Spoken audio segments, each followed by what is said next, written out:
선생님 나오셨습니다. 안녕하십니까. 네, 안녕하십니까. 네, 이 코너 진행하기 전에 저희가 8시 뉴스 전에 58분 날씨 예보 하는 시간이 있는데 날씨 기상정보가 안 나고 시그널 음악만 1분 정도 나왔어요. 예.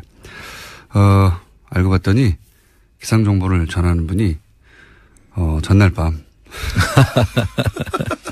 그래서 순간적으로 잠시 잠시 깜빡 조신 게 아닐까. 그럴 수 있지 않습니까? 그렇죠. 시청자도 깜짝 놀랐겠네요. 그런데. 그렇다고 합니다. 자, 오늘 총장님 얘기 진행하기 전에 바로 앞 순서에 김영건 의원님 전혀 새로운 이야기 들었는데 너무 이상해서 저도. 노무현 정부 때 3%밖에 안 쓴 비용, 설정금 비용을 이명박 정부 혼자 70%를 썼다는 거 아닌가. 네. 최근 4개의 정부를 다 합친 비용의 70%를 혼자 썼다. 그러니까요. 예. 근데 바로 직전 정부가 3%밖에 안 썼다고 하면 똑같은 공무원 체계에 똑같은 진단 시스템에 똑같은 프로세스 공무원들인데 갑자기 20 몇 배가 더 나빠졌다는 거는 이게 단순한 문제가 아니다. 그렇죠. 금액이 엄청나더라고요. 3조씩 이렇게 들어간. 보상 금액만 3조고 그러면 살처분하기 위해서 땅 파고 싣고 이런 그런 비용도 조 단위가 들어갔을 거거든요. 그래서 김영건 의원님은 이제 농가 피해 관점에서 보셨는데. 이거 농가 피해 관점만 볼 게 아니고. 거꾸로 이익을 본 사람이 있을 거 아닙니까? 그렇습니다. 미국의 수출업자라든지 또 국내 수입업자. 외국 수입국이라든지 이런 것들이 많이 들어와야 이익을 보는 사람들. 그리고 실제로 그 시기에 중소 수입업자들은 다 망하고 대기업들이 수입업자로 재편됐다고 하거든요. 그렇죠. 그 관련된 업자들 그 중심으로 해서 무슨 문제가 있을 수 있으니까 그걸 한번 살펴봐야 될 것 같아요. 그러니까 이익을 본 사람은 없는가. 이제 피해를 본 농가의 입장에서만 이제 보셨는데 저는 듣다가 누군가 피해를 보면 누군가 이익을 보는 게 이 업계의 생리인데. 그렇습니다. 이명박 정부를 보면 설마가 전혀 없거든요. 항상. 맞습니다. 항상 우리가 예상하는 그 이상이거든요. 저는 그래서 김영건 의원실에서 이 사안을 농가 피해 관점도 중요한데 거꾸로 이로 인해서 이득을 본 업계가 혹은 사람들이 누가 있냐의 관점에서 바라보면 전혀 다른 그림이 보여질 거라고. 저도 그렇게 봅니다. 그런 생각이 들었는데, 이명박 대통령 전문가로서 지금 그렇게 보시는 거죠? 오랫동안. 그리고 다른 얘기 하기 전에 제가 이제 며칠 전에 국세청에서 작년 12월 9일 이게 국회에서 탄핵안이 가결되는 날입니다. 굉장히 상징적인 날인데 이때 갑자기 국세청이 다스를 세무조사를 했다. 한 단신이 나왔어요. 그래서 제가 그때 그저께인가요? 브리핑을 하면서 이거는 아무래도 몇 가지 시나리오가 있는데 하나는 이때 세무조사를 해두면 4년이나 5년에 한 번씩 하는 이때 해두면 정권이 넘어가도 금방 못한다. 그런 용도거나 혹은 혹시 세무조사를 하면 걸릴 게 있는지 없는지 한번 체크해 보는 거거나 그런 것 중에 하나가 아닐까라고 저 혼자 브리핑을 했었는데 전문가로 보시기에 어떻습니까? 지금 예상한 대로 맞다고 보고요. 제가 올해 연구해 왔어요. 이분들의 사과 방식을. 2012년도에도 한번 했더라고요. 그렇군요. 그 시점이 이제 이명박 정부가 마지막 해였지 않습니까? 그 이명박 정부 마지막 해에 그때 이루어진 거하고 2016년도 말에 이루어진 것도 2017년도에 탄핵이 되면은 선거가 있어 이게 그러니까요. 정권이 넘어갈 수도 있는. 그렇습니다. 그래서 보통 세무조사는 5년 만에 한 번씩은 이제 하도록 돼 있지 않습니까? 그리고 한 번 하고 나면 다음에 돌아서서 또 조사를 할 수가 없도록 통상의 경우에는. 그러면 이제 보통 다시 조사한다 그러면 이거 정치적 세무조사다 이렇게 주장할 수 있는 그런 근거를 마련하려고 갑자기 한 게 아닌가. 그래서 일단 중복조사 내지는 정치적 세무조사로 몰고 갈 수 있는 그런 근거가 되기 때문에 쉽게 조사를 못할 거다라고 판단하고 했을 가능성이 아주 높다는 거죠. 국세청장을 하신 전문가라서 그렇게 보시죠. 이게 한 예방주사의 성격이 있다. 제가 이명박 대통령 전문가 연구가로서 보자마자 그런 생각을 했는데 저를 좀 칭찬해 주십시오. 세무 쪽도 전문가로 지금. 그렇지 않다면 너무 이상한 날 갑자기 이루어졌다. 그렇습니다. 저도 그렇게 예상을 했었는데 역시 전문가가 보시기에도 그렇군요. 그러면서 이런 말을 했어요. 뭐 미국 공장이 어려워서 법인세가 줄었고 뭐 그래서 국세청이 별다른 조치 없이 조사를 끝냈다고 단신이 나왔는데 예. 이건 어떻게 보십니까? 그 석 달간 조사를 했는데 뭐 별 아무것도 없다는 거. 아무것도 없다. 그게 이제 예방 주사죠. 원래 이게 조사가 됐으면 이 다스에 대해서는 상당히 문제가 많지 않습니까? 그렇죠. 그동안에 많은 부분들 또 알 수밖에 없을 텐데 이게 했으면 사실 통합 조사를 했어야 되죠. 그건 어떤 의미입니까? 통합 조사라는 것은 이 다스 안에 그 김재정 씨 상속세도 문제가 있었지 않습니까? 예. 상속세도 지금 상속세 조사를 제대로 안 한 정황이 너무나 많이 드러나거든요. 아, 상속세 조사. 예. 그리고 그 전에 또 다스의 비자금이 또 있다는 이야기도 이미 있었지 않습니까? 예. 그 특검 때 그런 이야기도 있었고. 그리고 이상한 자금 흐름이 또 있었지 않습니까? 예. SB 글로벌 로직스에서 다스로 들어간 돈이 1,485억이 이상하다는 그런 내용도 있었고, 이런 내용들을 제대로 된 그 조사가 이루어졌다면 이 외에도 많은 내용들이 있지만 그런 부분들은 반드시 통합조사를 통해서야만 알 수 있는 내용이거든요. 여기는 법인세가 그때 이미 줄었기 때문에 법인세만 조사를 한 걸로 지금 보이는데 그렇게 해서는 찾을 수가 없죠. 할 짓을 안 했군요. 그렇습니다. 예. 국세청이. 만약에 제대로 조사를 했다면 했어야 할 걸 하지 않고 그냥 세무조사를 했다고 하는 기록만 탁 남기는. 기록 남기는 예방주사다. 그렇게 좀. 그렇게 이제 청장을 하신 분이 이렇게 의심. 이분이 하는 청장님이 말하면 그런 겁니다. 청장을 하신 분이 그렇게 말씀하셨고 다시 한번 김영건 의원이 들고 온 오늘의 사안이 저는 지금까지는 한 번도 드러나지 않았던 새로운 비리 의혹의 대상이 될 수 있다고 보는 게 당시 이명박 대통령 취임식 때 미국 축산업협회장이 와서 초대받아서 앉아서 있었어요. 그때. 예. 그 커넥션들도 떠오르고 새록새록 떠오르는 것들이 지금 있습니다. 예. 그 관점에서 새로 봐야 된다. 네, 반드시 한번 그 내용을 정리해 볼 필요가 있는 것 같습니다. 자, 그래서 다스를 국세청이 다스를 갑자기 세무조사하고 아무것도 없다고 했던 뜬금없는 보도 관련해서는 저희가 잠깐 짚어봤고요. 그러니까 지금이라도 제대로 조사하면 다스에서 나올 게 너무 많다. 그렇습니다. 라고 보시는 거죠? 네. 뭐 제가 다 언급도 안 했지만 사실 여러 가지 있지 않습니까? 일감 몰아주기 하기 위한 거다. 승계 문제라든지 예. 국세청하고 공정거래위원회 붙었다 하면 이건 내용을 지금 사실 바로 들어가야 되는 겁니다. 조사를. 이거 안 들어가고 있다는 것은 뭐 지금 우리 정부 지금 이명박 정부하고 달리 그 문재인 정부는 저걸 하지 않지 않습니까? 네. 각 부처를 조사를 하라 마라 지금 지시를 안 하죠. 지시를 안 하는 정부로 돼 있지 않습니까? 그러면 이 정부에서 이걸 안 한다고 해서 부처에서 그대로 있으면 안 되는 거죠. 부처가 스스로 해야 할 일이잖아요. 이건 그렇습니다. 예, 그걸 안 하고 있는 거죠. 거기에 너무 그동안에 이명박근혜 정부 때 익숙해져 있던 상태로라면 지금 부처에서 그냥 내려오기를 기다리는 거 아닙니까?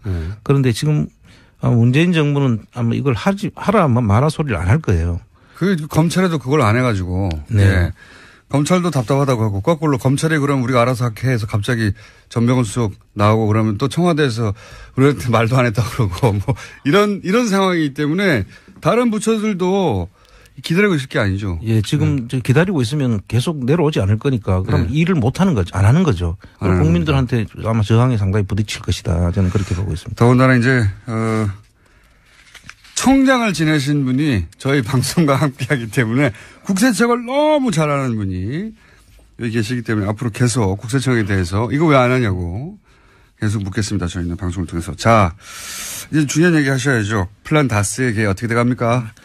지금 이제 모든 준비가 끝났고요. 지금 드디어 끝났습니까? 예, 끝났는 상태고 지금 이제 우리가 구체적으로 플랜 다스계를 하기 위해서는 평가가 주식 평가가 이루어져야 되거든요. 그리고 캔코에서 그것을 이제 매물로 내놔야만 저희들이 살 수 있습니다. 예. 지금 다른 매물은 나온 데가 하나도 없거든요. 예. 그래서 그게 평가가 끝나서 매물로 나오는 시점이 지금 이제 곧 이제 아마 예상되는데요. 그 평가가 끝나면 저희들이 이제 바로 금액을 책정을 하고 그 바로 올릴 수가 있는 상태로. 그러면 지금은 홈페이지는 열었나요? 예, 홈페이지는 열었습니다. 홈페이지 주소가 어떻게 됩니까? 홈페이지 주소는 쇼미더머니 OR.KR 우리 코너하고 똑같은 이름이고요. 쇼미더머니 OR.KR이요? OR.KR. OR.KR. 네. 근데 아직은 이제 직접 참여할 수는 없고, 왜냐하면 평가 이루어지고 금액이 책정돼야 되니까. 지금도 뭐 들어오는 분이 있는데 나중에 이제 그 실제 금액이 될 때는 우리 1대1로 전부 다 우리가 차용증을 쓰고 지금 저희들이 할 계획이거든요. 아, 그렇군요. 그 법률적인 검토를 거쳐서 뭐 유사수신 행위니 뭐니 하는 그런 그런 일이 없도록 하기 위해서 모든 것을 다 거쳐놨기 때문에. 그럼 지금은 게시판에 글을 쓸 수 있습니까? 예, 게시판에 들어오시면 이제 벌써 많이 지금 들어오고. 쇼미더머니 어제는 한 번은 이게 이게 접속이 폭주해서 내가 들어갈 수가 없더라고요. 한번 보니까. 그 서버 용량이나 혹은 뭐 그걸 자꾸 늘려야 된대요. 네. 그 돈 좀 들어가는데요. 그 트래픽이나. 뭐 지금 안 그래도 이게 좀 고맙다고 말씀드렸는데 전부 다 그 자기들이 재능 기부 내지는 자기들이 직접 한 달 가까운 시간을 걸려가지고 자원봉사자들이 하신 겁니다. 그렇군요. 그분들한테는 너무 감사를 드립니다. 쇼미더머니 OR.KR로 플란다스의 개 프로젝트 홈페이지는 열려 있다고 합니다. 아직은 뭐 게시판만 열려 있는 상태고 응원 메시지 남겨주시고요. 쇼미더머니 OR.KR. 자, 그러면 그게 언제 예상되죠? 지금 작년에 기준으로 봤을 때 11월 말 12월 초에. 지금이네요? 예, 지금 시점인데 아직 지금 나오지 않는 걸로 봐서 요번에 지금 제가 재무제표를 한번 들여다보니까 그 재무제표 속에 이익금이 좀 많이 줄었더라고요. 최근에. 어떤 의미입니까? 이익이 줄었다는 이야기는 매출은 늘었는데. 누군가 이익을 가져갔다는 얘기예요? 그래서 지금 제가 의심하는 거는 2010년 2007, 8년부터 지금 한 10년 전까지를 제가 쭉 보니까 매출은 급속도로 성장을 해왔는데 이익금은 똑같아요. 거의 뭐 300억대에서 왔다 갔다 하더라고요. 그럼 이익금 일부가 어딘가에 숨어가지고 누군가 상당히 가져갔다? 그 분식에 의심이 되는. 분식 의심이 된다. 그래서 실질적으로 원래 매출이 늘어나면 뭐 똑같지는 않지만 비슷한 비율로 사실은 당연하죠. 이익도 늘어나야 되는 게 정상 아니겠습니까? 그런데 보니까 매출은 급속도로 늘어났는데 이익은 예전이나 지금이나 거의 비슷해요. 300억대를 왔다 갔다 하는데 뭐 결손은 한 번도 없었지만 계속 이익금이 계속 그 수준밖에 유지를 안 하고 있는 거죠. 예를 들어서 매출이 몇백억 늘었는데 이익금이 그대로입니까? 그렇죠. 1조 정도 선에 있다가 지금 2조 2조 7천억 3조 가까이 육박하는데 거의 3배가 됐는데도 이익금 그대로 이익은 그대로 유지되고 있는 거죠. 이상하긴 이상하네요. 아주 이상합니다. 이상한 일이 많이 일어나는 회사이긴 합니다만. 그래서 이 회계 감사라든지 뭐 세무조사를 통해서 이런 부분들은 보다 보면 이렇게 계속 이익금이 이렇게 맞춘 듯이 계속 일정하다는 이야기는 문제가 있을 수 있는 회사거든요. 그럼 감사나 이런 데서 지적을 했어야 되는 것 같은데 아무도 제대로 본 것이 아닌가. 근데 이것만 봐도 분식 회계 의심을 하실 수 있는 정도입니다. 그렇습니다. 총장님이시니까. 그러면 만약에 이제 곧 있을 것 같은데 머지않아 플란다스에게 이 다스 주식 3% 매입 프로젝트. 만약에 3%를 매입한다면 현행 법률이 보장하고 있는 권리 혹은 법률이 보장하고 있는 할 수 있는 일들이 뭐가 있습니까? 제가 간단하게 한번 정리를 해봤었습니다. 첫째는 그 임시주주총회를 우리가 정부를 할 수 있습니다. 임시주주총회. 그런데 임시주주총회를 하는 의미는 주주총회를 했을 때도 우리가 3% 주식 가지고 실질적인 권리 행사를 하기가 힘들지 않습니까? 그런데 이게 아주 묘수가 하나 있습니다. 묘수가 뭐냐면 이게 만약에 이명박 씨 개인 재산인데 이거를 다른 사람 명의로 이렇게 차명으로 주식을 해놨다고 하면 만약에 차명 주식에 대해서는 의결권이 제한되게 돼 있어요.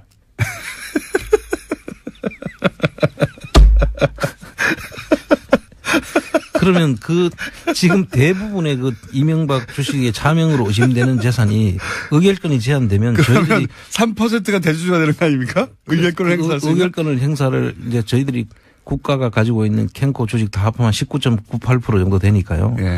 실질적인 대표 이사 선임을 한다든지 할 수 있는 그런 아주 중요한 지금 문제가 생긴다. 아, 3%가 3%가 아니군요. 그렇게 되면. 그렇습니다. 만약에 이명박 전 대통령의 차명으로 다른 주식이 있는 거라면 그건 제한이 되기 때문에 예. 그러면 3%가 아니라 몇십 프로의 효과를 그렇습니다. 내겠군요. 이거는 주식을 이제 저희들이 큰일 났는데요. 이명박 대통령 주주가 되면 예. 바로 이 부분을 검토를 해서 뭐 할 수 있는 일들이 많다고 봅니다. 아니 얼마나 철컹할까요? 덜컹할까요? 이 얘기를 들으면. 그러면 3%지만 30% 혹은 50% 정도의 효과를 낼 수도 있는. 51% 이상의 효과를 낼 수 있는. 차명인 거를 밝히기만 한다면. 사실 여러 가지 우리 지금까지 그 정황을 보면 예. 너무 많지 않습니까? 차명 의혹은 너무 많죠. 예. 근데 이제 이게 뭐 수사에 의해서 법률적으로 확정된 게 아니기 때문에. 그렇습니다. 그런데 이제 만약에 그렇게 된다면 3% 소유자들은 사실은 50% 이상의 영향력을 발휘할 수도 있다. 그렇습니다. 뭐 모든 의사결정을 할 수 있는 그런 지위에 오를 수도 있다. 저는 그렇게 보고 있습니다. 어떡합니까? 이거 큰일 났네. 그 이외에도 뭐 대표 소송 제기, 예를 들면 이사들이 회사의 이익에 반하는 행위를 했다. 그러면 손해배상 청구를 할 수 있는 그런. 이사 해임도 청구할 수 있잖아요. 예, 해임도 청구할 수 있습니다. 네. 이사 해임 청구권도 있고요. 그다음에 위법 행위를 그만두라는 또 유지 청구권을 할 수 있습니다. 이때 유지는 이제 그만두라는 것을 이야기하고요. 그다음 회계 장부를 계속 우리 열람을 할 수 있던 청구를 할 수 있고. 검사 인선 청구권도 있고요. 검사 인선 청구권은 뭡니까? 검사를 이제 우리가 인선을 해서. 네. 여기서 검사는 검찰 말하는 겁니까? 아닙니다. 그 검사는 이거 회계 검사. 아, 회계 검사. 회계를 할 사람을 선임할 수 있다. 예. 그 법원에 이제 검사인을 선임해서. 예. 뭐 예를 들어 회계법인 누구를 선임해서. 법원에 이제 검사인을 선정해달라고 해서 예. 회사를 이제 조사를 실시할 수 있는 그런. 회계 감사를 할 수 있는 거군요. 한마디로 말해서. 예. 많은 일을 할 수 있네요. 예. 그래서 3% 이 중에는 1%만 가져도 되는 데 있는데 3%를 네. 가지게 되면 이렇게 범위가 확대되고요. 네. 일단 많은 것들을 저희들이 직접 요구도 하고. 쇼미더머니 홈페이지 방금 다운됐답니다. 사람들이 많이 들어가서 갑자기 아마 방송 들으시다가 들어갔나 봐요. 트래픽을 트래픽 예상되니까, 예. 계속 선을 늘려야 된다 그러더라고요. 맞습니다. 예. 예. 그거 좀 비용 좀 들어갑니다. 예. 예. 그 전에 혹시 기부받는 방법도 있나요? 하다못해 서버 비용이라도 받는? 예, 홈페이지를 통해서 이제 회원 가입을 하면 회비 내는 거 하고, 그다음 또 저희들이 후원을 받으면 지금 아직 임의단체이기 때문에 신고를 하고 이제 후원을 받을 겁니다. 아, 그렇군요. 예. 아, 지금은 방법이 없군요. 예, 그렇습니다. 3%로 3%가 3%에 불과한 게 아니라 3%만으로도 법적으로 보장된 권한이 있지만 이제 이게 차명 주식이라는 게 밝혀지면 예. 삼성생명의 이건희 차명 주식도 의결권 제한 규정 때문에 문제가 되는 거하고 똑같은 거죠. 차명이 밝혀지면 이제 회사의 의결권을 행사하지 못한다는 것은 회사 주인이 아니라는 뜻이죠. 그렇습니다. 그러면 3%가 주인이 될 수도 있습니다. 그렇습니다.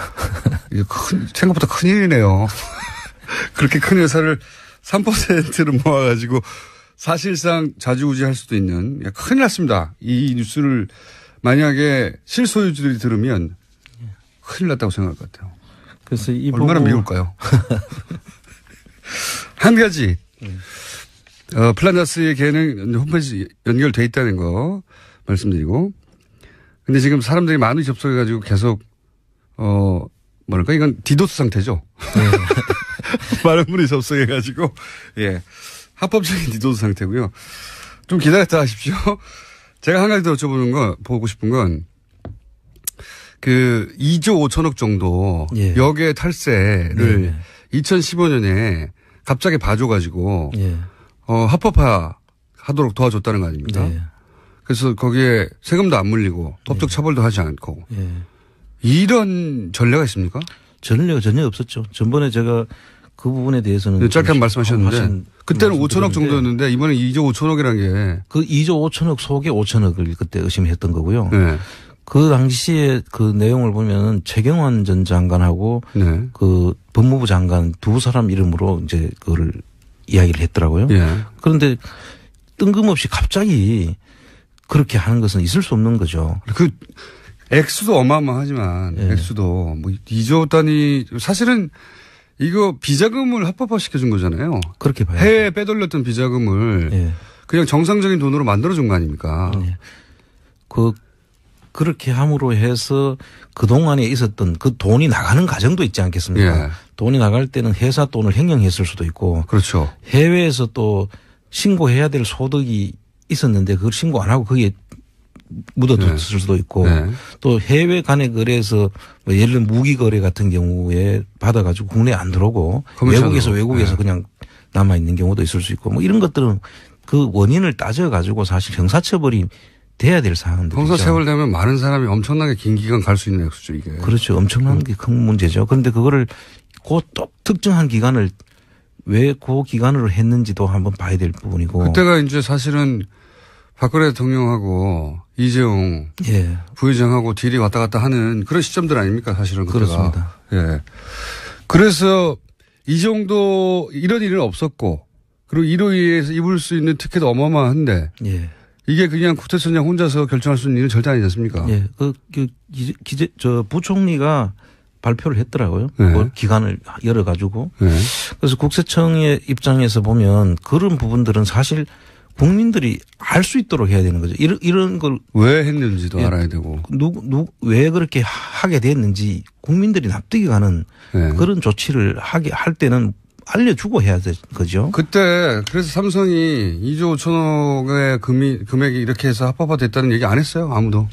몰랐죠. 몰랐죠. 나중에 정권이 교체되고 밝혀지는 겁니다, 지금. 그렇습니다. 예.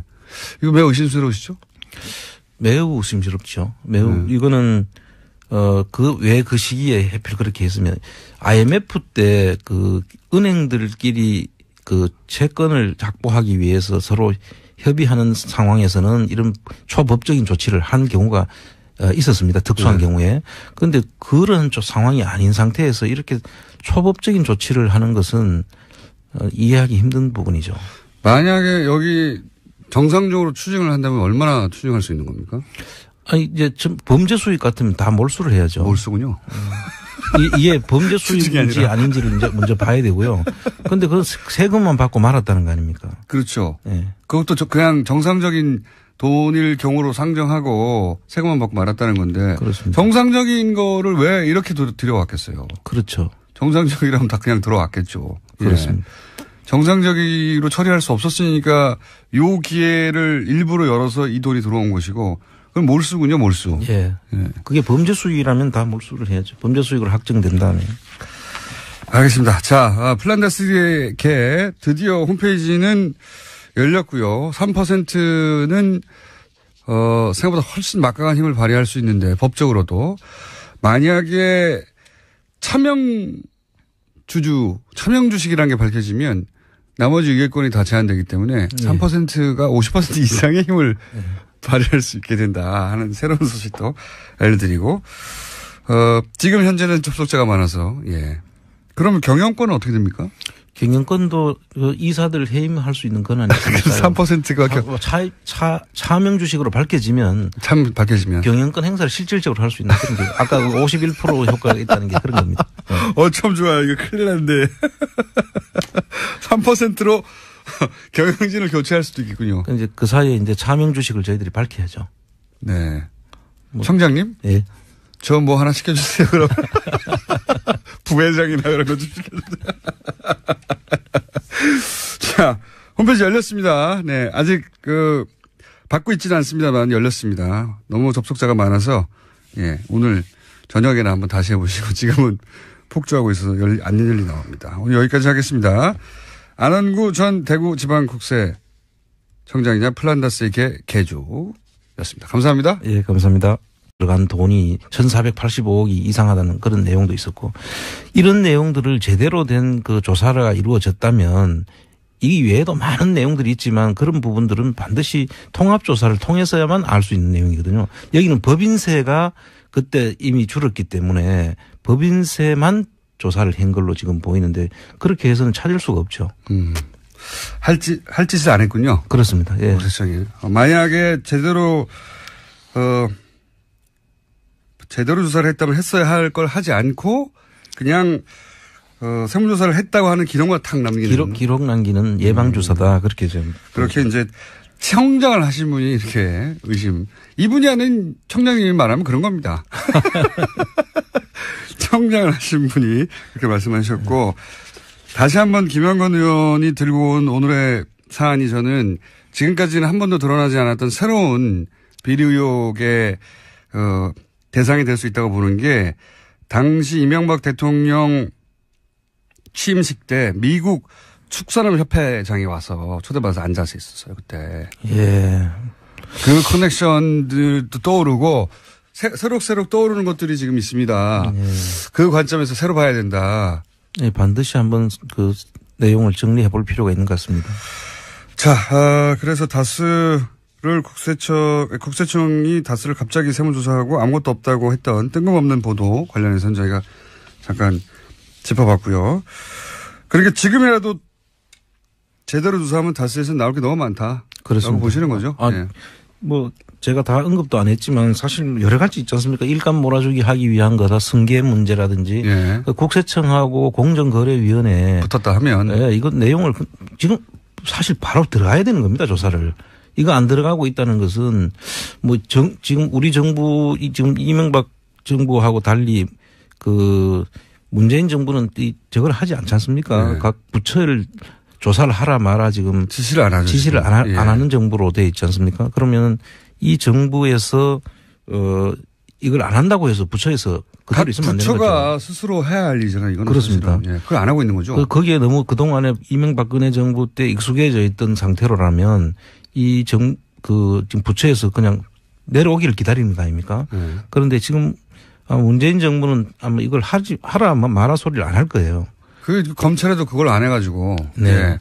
검찰도 답답하다고 하고 거꾸로 검찰이 그럼 우리가 알아서 할게 해서 갑자기 전병헌 수석 나오고 그러면 또 청와대에서 우리한테 말도 안 했다고 그러고 뭐 이런 상황이기 때문에 다른 부처들도 기다리고 있을 게 아니죠. 예, 지금 기다리고 있으면 계속 내려오지 않을 거니까 그럼 일을 못 하는 거죠. 안 하는 거죠. 국민들한테 아마 저항에 상당히 부딪힐 것이다. 저는 그렇게 보고 있습니다. 더군다나 이제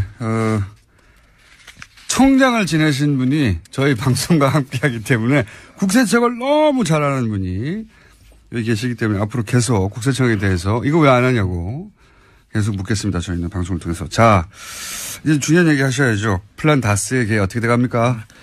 지금 이제 모든 준비가 끝났고요. 지금 드디어 끝났습니까? 예, 끝났는 상태고 지금 이제 우리가 구체적으로 플랜 다스 계획을 하기 위해서는 주식 평가가 이루어져야 되거든요. 그리고 캔코에서 그것을 이제 매물로 내놔야만 저희들이 살 수 있습니다. 예. 지금 다른 매물은 나온 데가 하나도 없거든요. 예. 그래서 그게 매물로 평가가 끝나서 매물로 나오는 시점이 지금 이제 곧 이제 아마 예상되는데요. 그 평가가 끝나면 저희들이 이제 바로 금액을 책정을 하고 바로 올릴 수가 있는 상태로. 그러면 지금은 홈페이지는 열었나요? 예, 홈페이지는 열었습니다. 홈페이지 주소가 어떻게 됩니까? 홈페이지 주소는 쇼미더머니 MOR.KR. 그걸 한번 살펴봐야 될 것 같아요. 그러니까 이익을 본 사람은 없는가? 이제 피해를 본 농가의 입장에서만 이제 보셨는데 저는 듣다가 누군가 피해를 보면 누군가 이익을 보는 게 이 업계의 생리인데. 그렇습니다. 이명박 정부를 보면 설마가 전혀 없거든요. 항상. 맞습니다. 항상 우리가 생각을 예상하는 그 이상이거든요. 저는 그래서 김영건 의원실에서 이 사안을 농가 피해 관점도 중요한데 거꾸로 이로 인해서 이득을 본 업계가 혹은 사람들이 누가 있냐의 관점에서 바라보면 전혀 다른 그림이 보여질 거라고. 예, 저도 그렇게 봅니다. 그런 생각이 들었는데, 네. 이명박 대통령 전문가로서 지금 그렇게 보시는 거죠? 오랫동안. 그리고 다른 얘기 하기 전에 제가 이제 며칠 전에 국세청에서 작년 12월 9일 이게 국회에서 탄핵안이 가결되는 날입니다. 네. 네, 굉장히 상징적인 날인데 이때 갑자기 국세청이 다스를 세무조사를 했다. 예. 한 단신이 나왔어요. 그래서 제가 그때 그저께인가요? 그 브리핑을 하면서 이거는 아무래도 몇 가지 시나리오가 있는데 하나는 이때 세무조사를 해두면 4년이나 5년에 한 번씩 하는 이때 해두면 정권이 넘어가도 금방 못한다. 네. 그런 용도거나 혹은 혹시 세무조사를 하면 걸릴 게 있는지 없는지 한번 체크해 보는 거거나 그런 것 중에 하나가 아닐까라고 저 혼자 브리핑을 했었는데 전문가로 보시기에 어떻습니까? 지금 예상한 대로 맞다고 보고요.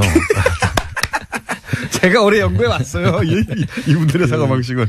2012년도에도 한번 했더라고요. 그렇군요. 그 시점이 이제 이명박 정부가 마지막 그 해였지 않습니까? 네. 그 이명박 정부 마지막 해에 그때 이루어진 거하고 16년. 나오셨습니다. 안녕하십니까? 예, 안녕하십니까? 네. 이 코너 진행하기 전에 저희가 8시 뉴스 전에 58분 날씨 예보 하는 시간이 있는데, 날씨 기상정보가 안 나고 시그널 음악만 1분 정도 나왔어요. 예. 알고 봤더니 기상정보를 전하는 분이, 전날 밤. 그래서 순간적으로 잠시, 예. 잠시 깜빡 조신 게 아닐까. 그럴 수 있지 않습니까? 그렇죠. 시청자들 깜짝 놀랐겠네요, 그런데. 그렇다고 합니다. 자, 오늘 청장님 얘기 진행하기 전에 바로 앞 순서에 김영건 의원님 전혀 새로운 이야기 들었는데 너무 이상해서 저도. 예. 노무현 정부 때 3%밖에 안 쓴 비용, 설정금 비용을 이명박 정부 혼자 70%를 썼다는 거 아닌가. 네. 최근 4개 정부를 다 합친 비용의 70%를 혼자 썼다. 그러니까요. 예. 근데 바로 직전 정부가 3%밖에 안 썼다고 하면 똑같은 공무원 체계에 똑같은 진단 시스템에 똑같은 프로세스 공무원들인데 갑자기 20 몇 배가 더 나빠졌다는 거는 이게 단순한 문제가 아니다. 그렇죠. 예. 금액이 엄청나더라고요. 3조씩 이렇게 들어간. 보상 금액만 3조고 예. 그러면 살처분하기 위해서 땅 파고 싣고 이런 그런 비용도 조 단위가 들어갔을 거거든요. 예. 예. 그래서 김영건 의원님은 이제 농가 피해 관점에서 보셨는데. 예, 이거 농가 피해 관점만 볼 게 아니고. 거꾸로 이익을 본 사람이 있을 거 아닙니까? 그렇습니다. 미국의 수출업자라든지 예. 또 국내 수입업자. 예. 외국 수입국이라든지 이런 것들이 많이 들어와야 이익을 보는 사람들. 그리고 실제로 그 시기에 중소 수입업자들은 다 망하고 대기업들이 수입업자로 재편됐다고 하거든요. 그렇죠. 그 관련된 업자들 중심으로 해서 무슨 문제가 있을 수 있으니까. 또 말에 이루어진 것도 2017년도에 탄핵이 되면은 선거가 있어 이게 예상이 그러니까요. 정권이 넘어갈 수도 있는. 그렇습니다. 그래서 보통 세무조사는 5년 만에 한 번씩은 이제 하도록 되어 있지 않습니까? 네. 그리고 한 번 하고 나면 다음에 돌아서서 또 조사를 할 수가 없도록 통상의 경우에는. 그러면 이제 보통 다시 조사한다 그러면 이거 정치적 세무조사 이렇게 그렇죠. 주장할 수 있는 그런 근거를 마련하려고 갑자기 한 게 아닌가. 네. 그래서 일단 중복조사 내지는 정치적 세무조사로 몰고 갈 수 있는 그런 근거가 되기 때문에 쉽게 조사를 못할 거다라고 판단하고 했을 가능성이 아주 높다는 거죠. 국세청장을 하신 전문가라서 그렇게 보시죠. 네, 이게 한 예방주사의 성격이 있다. 제가 이명박 대통령 전문가 연구가로서 보자마자 그런 생각을 했는데 저를 좀 칭찬해 주십시오. 세무 쪽도 전문가로 좀. 그렇지 않다면 너무 이상한 날 갑자기 이루어졌다. 그렇습니다. 예. 저도 그렇게 예상을 했었는데 역시 전문가가 보시기에도 그렇군요. 그러면서 이런 말을 했어요. 미국 공장이 어려워서 법인세가 줄었고 그래서 국세청이 별다른 조치 없이 조사를 끝냈다고 단신이 나왔는데 예. 이건 어떻게 보십니까? 석 달간 조사를 했는데 별 아무것도 없다는 거. 없다. 그게 이제 예방주사죠. 원래 이게 조사가 됐으면 이 다스에 대해서는 상당히 문제가 많지 않습니까? 그렇죠. 그동안에 많은 부분들 또 알 수밖에 없을 텐데 이걸 했으면 사실 통합조사를 했어야 되죠. 그건 어떤 의미입니까? 통합조사라는 것은 이 다스 안에 김재정 씨 상속세도 문제가 있었지 않습니까? 예. 상속세도 지금 상속세 조사를 제대로 안 한 정황이 너무나 많이 드러나거든요. 아하, 상속세 조사. 예. 그리고 그 전에 또 다스의 비자금이 또 있다는 이야기도 이미 있었지 않습니까? 예. 특검 때 그런 이야기도 있었고. 그리고 이상한 자금 흐름이 또 있었지 않습니까? SB 글로벌 로직스에서 다스로